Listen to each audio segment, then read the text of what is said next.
Secretary Gates, Admiral Mullen, and members of the Armed Forces, my fellow Americans,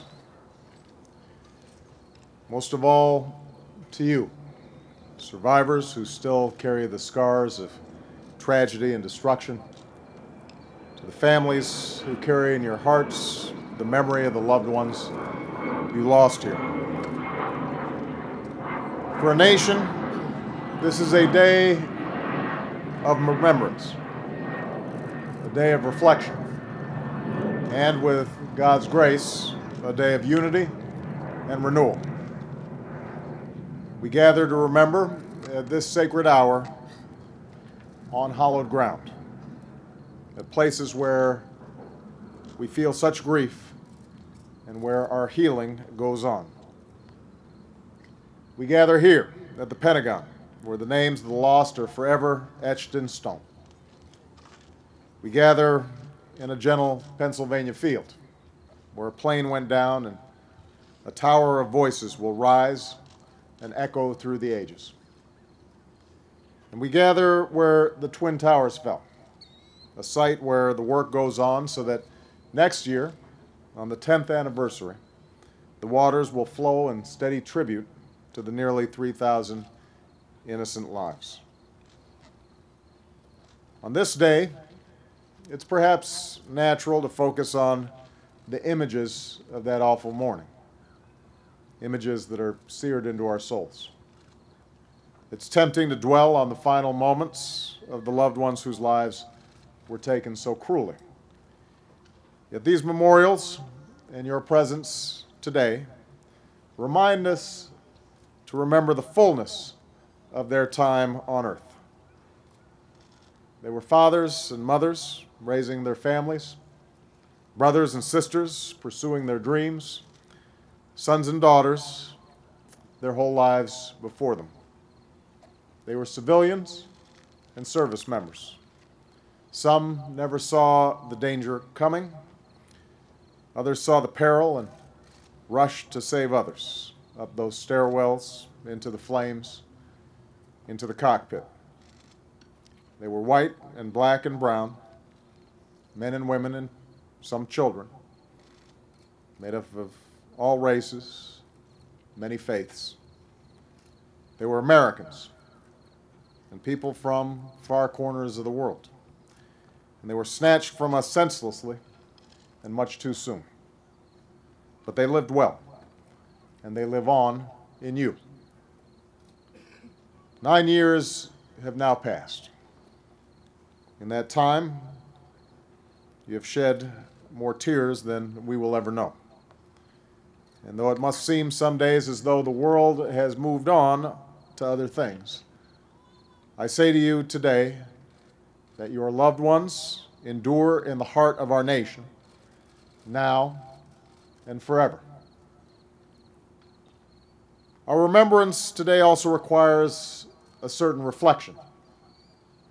As a nation and as individuals, we must ask ourselves how best to honor them, those who died, those who sacrificed. How do we preserve their legacy, not just on this day, but every day? We need not look far for our answer. The perpetrators of this evil act didn't simply attack America. They attacked the very idea of America itself, all that we stand for and represent in the world. And so the highest honor we can pay those we lost, indeed our greatest weapon in this ongoing war, is to do what our adversaries fear the most, to stay true to who we are as Americans, to renew our sense of common purpose, to say that we define the character of our country, and we will not let the acts of some small band of murderers who slaughter the innocent and cower in caves distort who we are. They doubted our will, but as Americans we persevere. Today in Afghanistan and beyond, we have gone on the offensive and struck major blows against al-Qaeda and its allies. We will do what is necessary to protect our country, and we honor all those who serve to keep us safe. They may seek to strike fear in us, but they are no match for our resilience. We do not succumb to fear, nor will we squander the optimism that has always defined us as a people. On a day when others sought to destroy, we have chosen to build, with a national day of service and remembrance that summons the inherent goodness of the American people. They may seek to exploit our freedoms, but we will not sacrifice the liberties we cherish or hunker down behind walls of suspicion and mistrust. They may wish to drive us apart, but we will not give in to their hatred and prejudice. For Scripture teaches us to get rid of all bitterness, rage and anger, brawling and slander, along with every form of malice. They may seek to spark conflict between different faiths, but as Americans, we are not and never will be at war with Islam.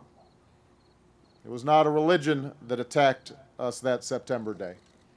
It was al-Qaeda, a sorry band of men which perverts religion. And just as we condemn intolerance and extremism abroad, so will we stay true to our traditions here at home as a diverse and tolerant nation. We champion the rights of every American, including the right to worship as one chooses. As service members and civilians from many faiths do just steps from here, at the very spot where the terrorists struck this building. Those who attacked us sought to demoralize us, divide us, to deprive us of the very unity, the very ideals that make America, America. Those qualities that have made us a beacon of freedom and hope to billions around the world. Today, we declare once more, we will never hand them that victory. As Americans, we will keep alive the virtues and values that make us who we are and who we must always be. For our cause is just. Our spirit is strong. Our resolve is unwavering. Like generations before us, let us come together today and all days to affirm certain inalienable rights, to affirm life and liberty and the pursuit of happiness.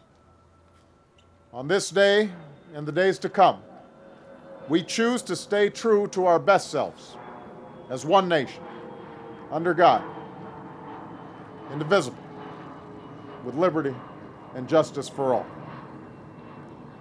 This is how we choose to honor the fallen: your families, your friends, your fellow service members. This is how we will keep alive the legacy of these proud and patriotic Americans. This is how we will prevail in this great test of our time.